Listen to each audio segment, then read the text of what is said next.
Hey crafty cuties, welcome back. I am sharing this travel journal with you guys, and I did a live flip through, but that video was super blurry and I really wanted you to be able to see some of the details, so I'm filming on my camera here. So this is a fabric journal, has around maybe like 150 pages or so. And on the front here I have some vintage laces, I have some pieces layered, a little pin. Enjoy the journey, that is stitched on with some twine, as you can see here. And then there is this little kind of secret pocket, and if you took the twine off of this tag, it would really be hidden in there. I use metal corners, of course. I cross-stitched the signatures in. There's 3 signatures, really big signatures. And I also did a straight stitch so that everything is just super secure, and I like the look of it. And then we have the beautiful tassel here. This is something that I added at the end. I wanted to add more to this. So here we go. We have a little charm, which is what I started with. And it has this teeny little globe that actually moves, so it's really fun. And then here is the tassel. And throughout this tassel, there is a mix of laces and trims. I have tons of beads that are just kind of, if you look through, there's just a ton of different little pieces, really pretty beads right here. I mean, there's just, yeah, I already said that. There's just a ton. And there is some vintage laces throughout. It's a really nice, big, chunky tassel. I did sew this on my sewing machine, everything together, so it's a very secure tassel as well. And the charm and tassel are removable, so if you were actually using this for traveling, it might be a good idea to take this off, and then when you have it back home decorated and you're putting it on your bookshelf, then you can put it back on. That is why I add these. I think that looks so pretty on the side here, especially if it's like on a bookshelf and you can see this right here. Alright guys, so let's go on in. It has a silk ribbon closure, and this closure, it goes all the way around the book on the inside, so it's nice and it doesn't show right here. I don't have any holes on the outside like I normally do. I'm really liking having the closure like that. Okay guys, so I'm going to try to go through this a little quicker than I did on the live video, but in this first pocket I have this teeny little notebook, and it says Our Vacation. I thought it would be a good spot to do some journaling, just, you know, basic journaling while you're traveling. And I made this envelope here. There is a little library card, and with a library card right there, and then this little pocket has a tag that has my information and when I made the book. We have a Tim Holtz album, or I keep calling it an album, it's a frame. And so you can take this journaling card out and put a photo in there. There's teeny little details throughout on every single page. I clipped this little Cavallini & Co. tag. I have a sticker, Every Summer Has a Story. And then this page flips open like so. I have a wood veneer here that says, Are We There Yet? There's some journaling cards or something inside this little bag. This is a double pocket. This is some fabric right here. So the adventure begins. I thought that was just a good tag to have right in front. This is a trifold map. If you wanted to mark down the places that you're traveling or something like that, that would be cool. And then this folds back down like so. And then this is a full page pocket, and in here is just a little card. I stamped the complete background on that page right there. This is a travel log. And then we have a little layaway pocket and a journaling card that just kind of tucked behind there. A really nice glassine bag by Cavallini & Co. with the map, and it feels so silky and luxurious for paper. And then of course I have some pieces inside here. Over here we have this double corner tuck kind of thing. Someone told me what that was called, but I forget. And then I made a lot of the journaling cards throughout, and you'll see I did some stamping, stenciling, ink distressing around. So I did tons of sewing. I'm not really pointing that out, but almost every page has sewing for sure. This has a little bag with some little ephemera in there.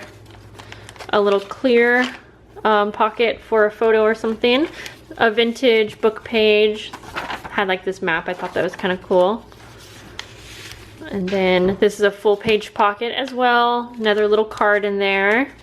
stamping on this coffee dyed paper throughout, a little custom order, or I don't know, it's like, yeah, customer's order thing. This is a tuck spot, and you can write a little memory on here. It says love this, and then you have this nice big spot for a photo. This folds down like so, and then there is a little pull-out tag there. More coffee dyed paper. It says go out and make things happen. So you'll see on a lot of the pages, if it looks blank, I definitely did some kind of stenciling or stamping. Maybe I added washi or stickers. This is another vintage book page. Kind of goes with the traveling theme. That just tucks in right there. So I'm going to go through this a little bit quicker, but I did sew on some trims to some of the sides. I didn't want too much sticking out in this book, since I imagine someone will be taking it traveling with them, hopefully. I think we have this waterfall here. Each little waterfall has a tag that comes out like so, and then you have this great big spot. So there is lots and lots of room for adding memories. And in this book, I mentioned in the live video that even though I added tons of detail to this book, I also tried to make it very user-friendly. This frame right here, you can actually stick a photo down in, and it's backed with some tracing paper. But a lot of people mention that my books are very pretty, like too pretty to use is what a lot of people say. And I really wanted this book specifically to be a little bit user-friendly, like I said. Yeah, I just really want someone to be able to use it to document their memories while traveling. So that's why I added a lot of photo mats, and there is blank space, lots of pockets, because I feel like a pocket is just an easy thing to use in a book. You really don't have to decorate it. It can just be a place to tuck away. Here is a vintage time card, another wood veneer. It says Explore. You will be sure to, whoever ends up purchasing this will definitely find lots that I'm not pointing out. Vintage stamps. So yes, while I'm filming this, it is still available in my Etsy shop, and of course I'll have that link down below. This book has a lot more detail and pages and things going on, including that big tassel that I added. So this is a little bit more expensive than some of the books I've had in my shop before, but that's because a lot more time was put into it, and a lot more products too, and papers and things like that. This is kind of cool. I used some rub-ons and wrote the days of the week here. I thought that would be a good spot to do just some really easy, you could write like the different meals that you ate on vacation during that week or something like that. Maybe the different things that you did.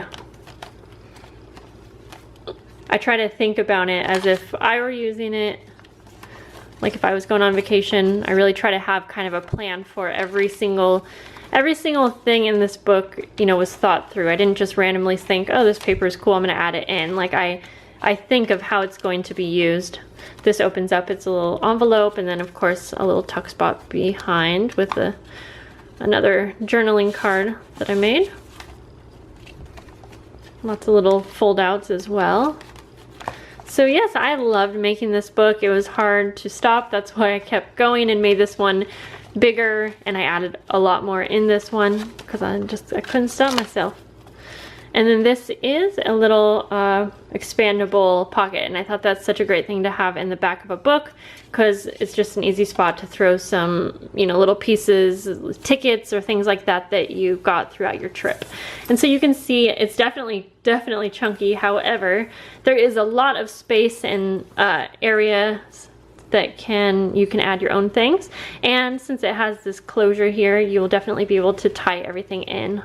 So I hope that you guys enjoyed this. Thanks to those of you who made it to the live video. I thought that it was blurry. I know some of you said that it wasn't, but once it was uploaded, it was definitely blurry. So I hope that you can see the details in this one better, and especially I didn't go through the tassel on that last video, and I just really wanted to point out that there's all kinds of things throughout this tassel. Like here's like a little vintage inspired button, and there's like clips and things like that. Like, I just had so much fun. I spent hours on this tassel. So, okay guys, thanks for watching. I'll see you later.